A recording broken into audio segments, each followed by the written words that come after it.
Hello. And thank you so much for inviting us here to Croatia. I've been here a couple of days and it's been a fantastic stay. It's a very nice country. My name is Janne Vaeringstad and I am the planning manager in Notodden. And we have a small department and we are responsible for planning, for the building. We are the building authority. We do measuring, plot. Pardon my English, you have to assist me when I get stuck. It's been a long time with COVID and everything, and we have not been speaking English for a long time. Yeah. I'll try to talk about a little bit about the history, our history, and a little bit about the history of the legislation. And it was very interesting yesterday to hear Ivana talk about this site, because it's almost the way it feels from Norway and the new Notodden town. Quite similar history.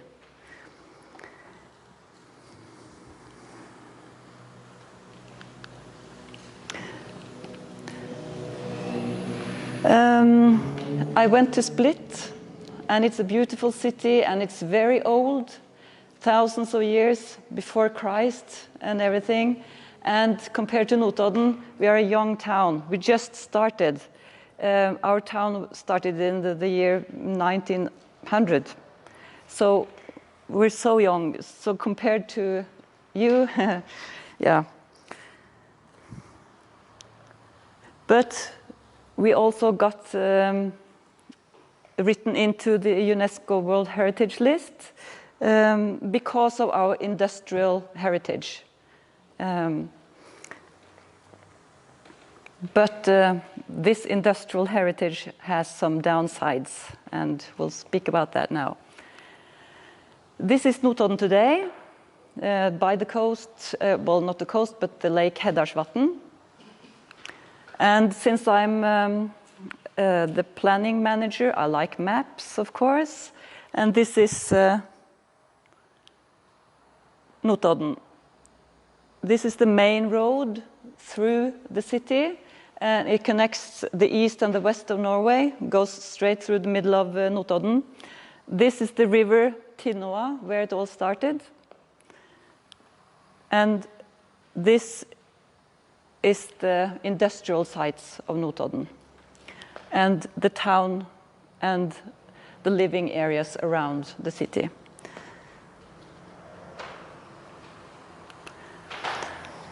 This is the year 1900. There were only a few farms and a waterfall.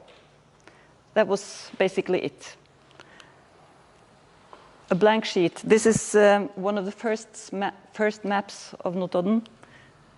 The river, here's the town center today. There's basically nothing, absolutely nothing.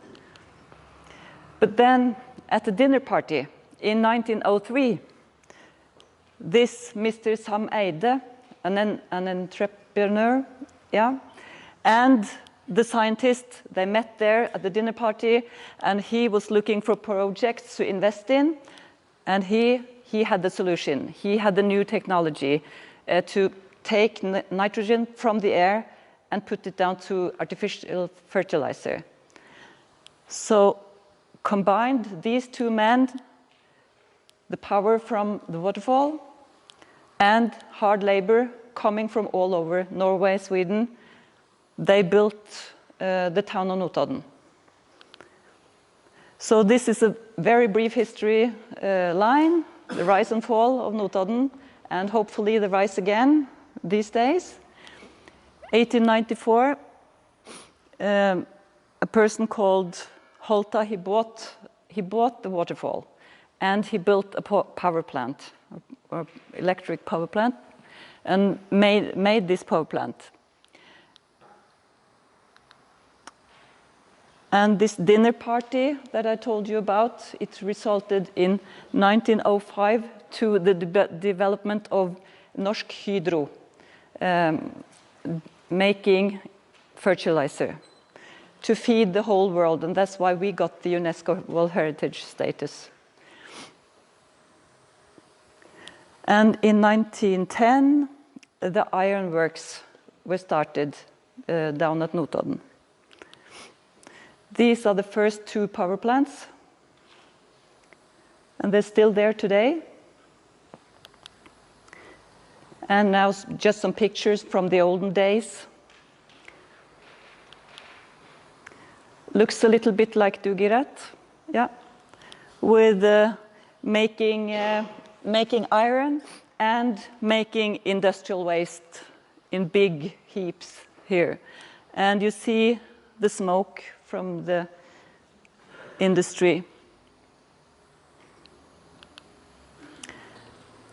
And since I'm the planning manager, this is the very, very first zoning plan of Notodden. It was made adopted by the Municipality Council in 1912. And some of this zoning plan actually is still working today in 2023. In 1865, around 350 people, and just in a few years, there were thousands of people in Notodden. At the very most, around 13,000. And we received the city status from 1913. So just in 10 years, there was a city with an industrial site, with housing, city center, and everything. And this was some of what they built: the river, the power plants, the canal, the housing for the laborers. Quite modern at the time, with indoor toilets and everything. And there were 2 companies. There was Tinfos, the one main company, and Hydro, the other one, and they made 2 separate parts of the city. And this is the Tinfos labor, and for the engineers, a little bit better, of course. And for the CEO, the very best one, of course. So we see the layers of the city by looking at the housing. From a different view, this is Hydro site, and down here is Jernverkstomta, which we'll speak more about later today. And this is the city center. And this is Grønnbyen, the housing, the colorful houses I showed you. But this is what it was like. This part of the city was closed down by big fences and big gates. Nobody had access to the lake Heddarsvatn at that time. Only the workers, nobody else. Yeah, I think these are buried somewhere in Notodden. Actually all over, and in the Heddarsvatn, Lake Heddarsvatn also. In 1987, the factories closed down. This was demolished, and only the concrete structures are left on the side. And in 87, the deep depression of Notodden started, because thousands and thousands of people lost their jobs. And to cope with this, we started actually the Notodden Blues Festival. And the blues, that's because of all of this. It was not country or rock and roll or something like that. It was deep blues, and it still exists today, this festival. So I invite you all to Notodden to come visit. It's the first weekend of August every year. Great artists. Yeah, a lot of great artists from all over the world. So please come. Even if you don't like blues, it's a nice festival. And you can see the site, of course. When Tinfos closed down the factories, people were hoping, were thinking, what will happen now? Just like Dugi Rat. What will happen now? We have a big site with a lot of contaminated soil, pollution, industrial waste, and the industrial waste isn't all there, it's all over Notodden actually, in different sites. But in 2001, the Notodden Municipality buys this area from Tinfos, and in return, Tinfos gets electric power from the waterfall Tinfosen. It was a very bad deal, but anyway, it was done. But in this agreement between Tinfos and the municipality, they agreed that Tinfos is responsible. The polluter pays principle. Tinfos is responsible for making this okay. When Notodden is going to use this land, then Tinfos has to pay to make it good. And as I mentioned, we have in this area a lot of pollution, but also now this person here, he makes small submarines. He found thousands and thousands and thousands of barrels of something down in the lake just last year. So there's a lot more to deal with than only this area. But the problem there will be who dumped it there. We don't know if it's Hydro or Tinfos, so then we are not quite sure who will actually pay for doing something with it. Maybe you will show this later, Kajsa, but this is a map showing where we find industrial waste all over Notodden.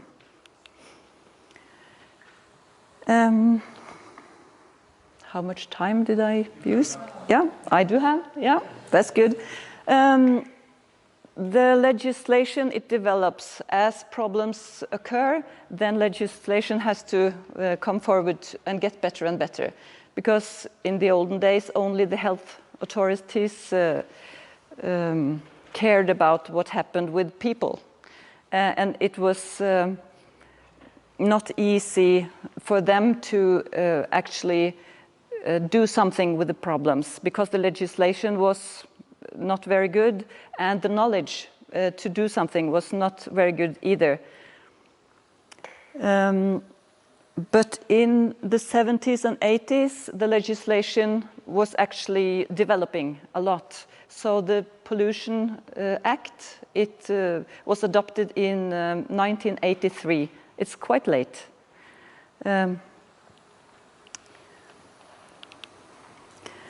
And the Planning and Building Act, it's been there for a long, long time in Norway, but it has also developed over the years to find new ways to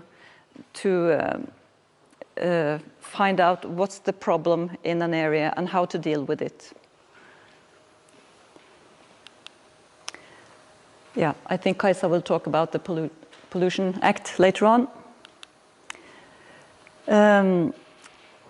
And then I'll talk a little bit about the Planning and Building Act, because it's for the management on land use in Norway and for all of Norway. And everybody who wants to do something, to build something, to develop something, has to go through this zoning plan process in order to get permits to build.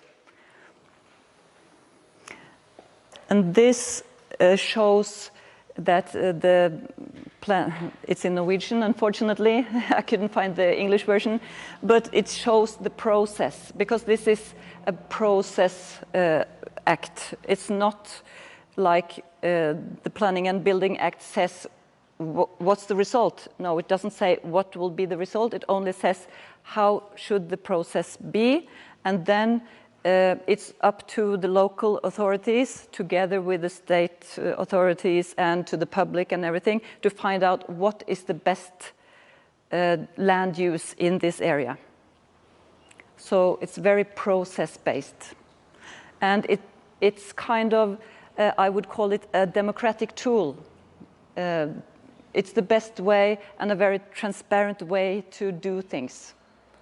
And I think you have something similar here. And of course, the purpose of the Act is the most important. So I'll just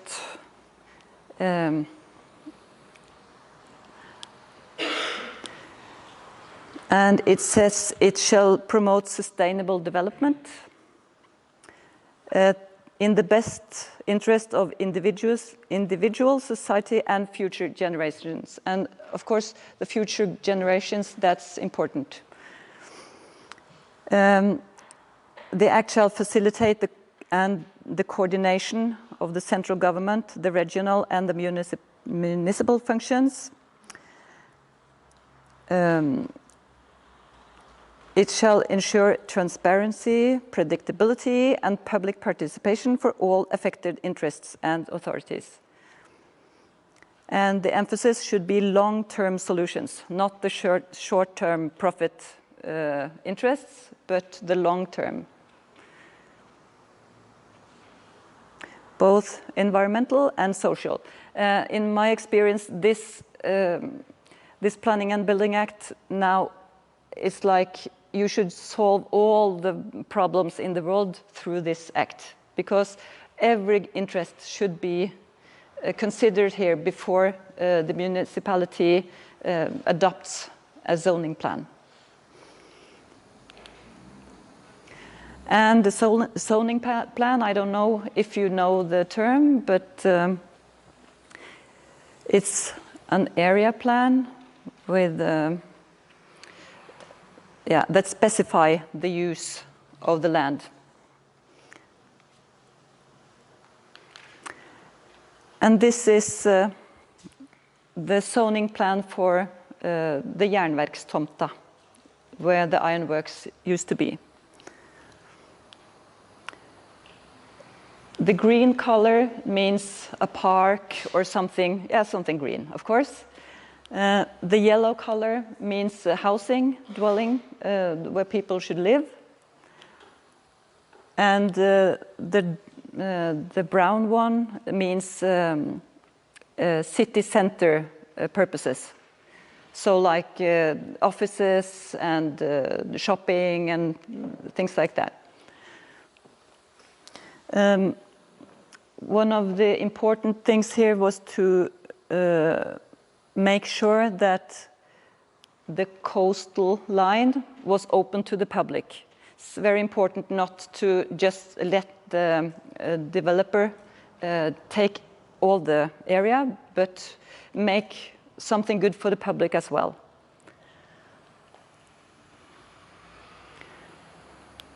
So that's why there's a big green spot over here. Here's the beach, the local beach. The weather is, no, not the weather, but the water is freezing cold all the time because of the river. Because this river has been through a lot of power plants, all from the mountains and down to the lake Heddarsvatn. So it's always cold. It's not like your beach out here. Yeah. And here's a marina and some parks around here. And this is the main street up in the city. And yeah? Janne said that we can stop for the presentation and ask questions.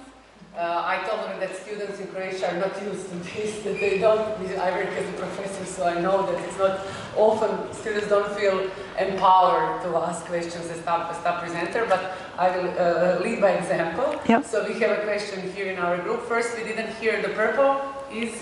The purple, this is a combined, this is for tourism purposes, so like cabins or hotel or something like that. Okay. Yeah. And then the second question is, and I'm sure Klaas will talk more about it, but how much did the results of testing, contamination level, influence the urban planning?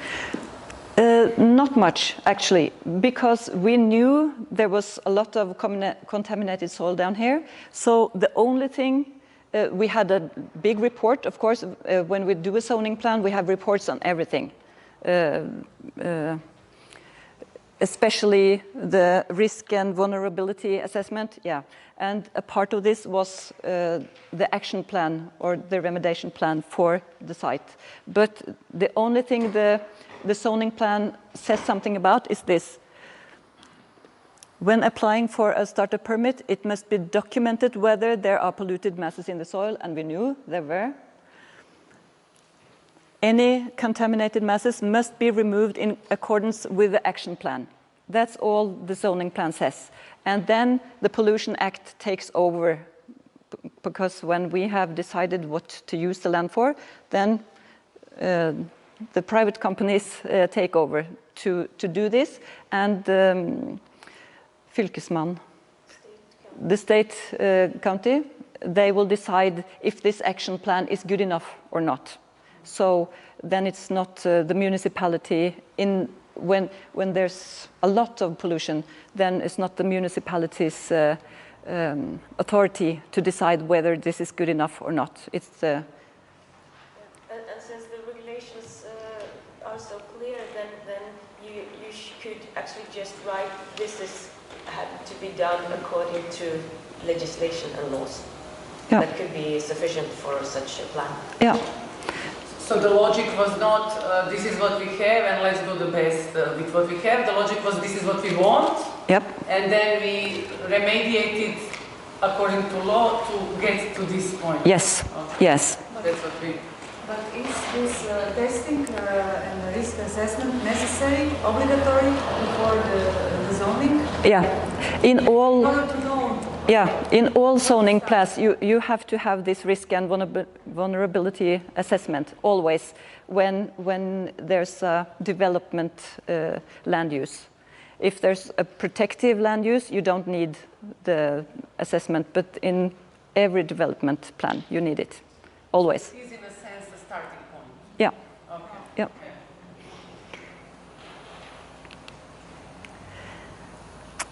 Okay.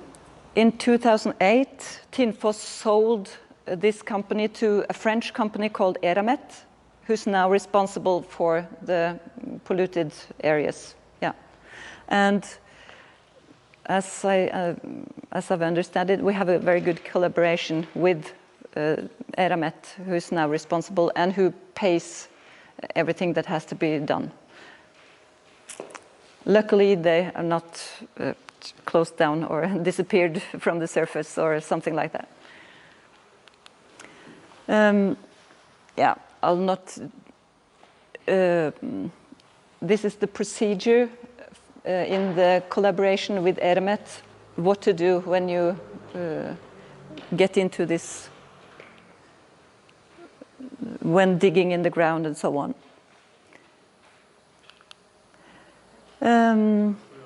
Yeah, yeah. Yeah.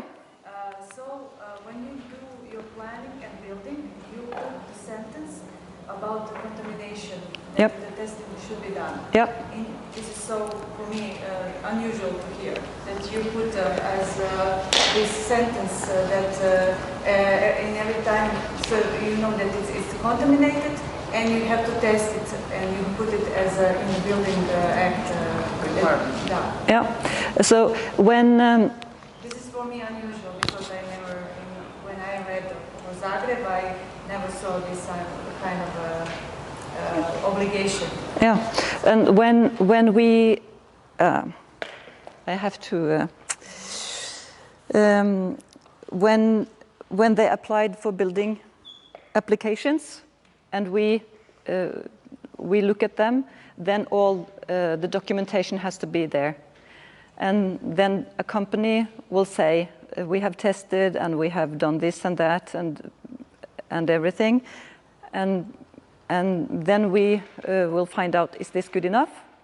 And if we think maybe this is not good enough, then we ask them to have another company to get a second opinion if this is good enough. So we can control by telling another company to control the first one. But this is not in the zoning plan. This is in when you come from the zoning plan into the building authority.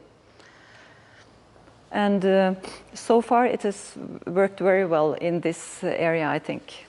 And of course we are dependent on serious companies to do this testing and to do these plans and so on, but we have means to force them to do it properly if necessary. But we do not do it if it's not necessary. And also we then have the fylkesmann, county authorities to also help us with evaluating these action plans and to actually godkjenne, herregud. Yeah, to give permit to the action plan. Yeah. Well, that was about it. I'll just show a few pictures in the end about what it's like now, because I think Notodden has come out of the deep depression. It lasted for a long time. The ironworks closed down in 1987, and building in the area started 2005-06, and we're not finished yet building, but Olav here, he's now building these parks. The municipality built the parks, and this is a skate park for skating, and here it will come an artistic tree. It's been a lot of public discussion about this tree. Some like it and some hate it. And this is what he finds when he is digging in the ground. A lot of things maybe that have to be removed. Yeah. This is the skatepark.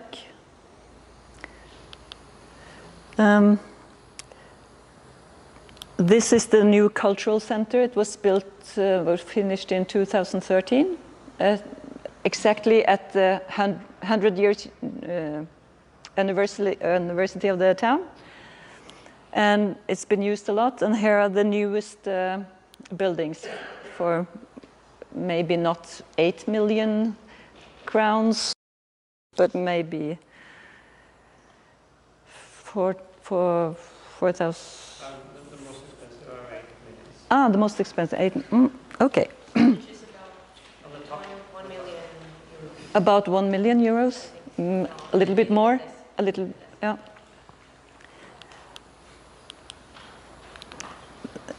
These are the older remains from the ironworks, actually. In the zoning plan, they are bevart. They cannot be torn down, because the zoning plan says we have to preserve this. So this was the reason why Notodden was built, the waterfall, the energy. And now the waterfall is like this. It's almost the same, but with power plants all over. And that was 1897 and 2017.